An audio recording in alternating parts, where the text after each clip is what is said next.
So, ang ano diyan, ang gusto kong sabihin, tatanggapin ko ba o hindi ko tatanggapin? Kung hindi ko tatanggapin, walang problema. Anong gagawin ko? Anong gagawin nyo? Kung tinanggap ko, matapos ko nadinig lahat, pumutya na, doon sa 4 na yon na articles of impeachment, meron nung katiting, kalit na dahilan, dapat may impeach siya. Ang standard ko, tanginan nyo, impeach na ninyo si Inday Sara, tanginan ninyo lahat, dapat kayo lahat tanggalin, mga animal kayo. Kasi si Inday Sara, sa pananaw ko, wala nga kasalanan eh. Tapos nilalagyan nyo na kasalanan, palilitawin nyo may kasalanan, po tragis kayo, ano pa kayo, mga nasa gobyerno, tanginan ninyo, from president down the line, lahat kayo. Si Bakin dapat kayo lahat, na pagtatanggalin kayo dapat lahat, yun yung sa akin.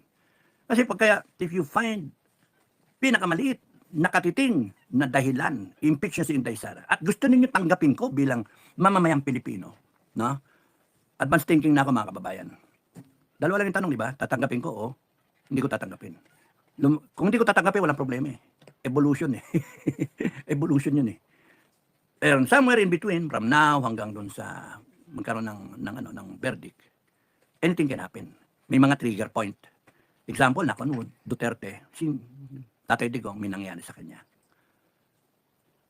Kay Inday Sara, nakunod, something happens kay Inday Sara. Tinarantado, kinatay, gano'n. Yun yung mga trigger point. Isa pang trigger point, magkaroon ng World War.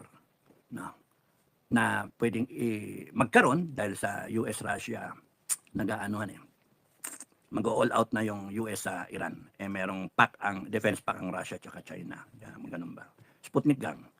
So, pagka nangyari, magsasabayan yan.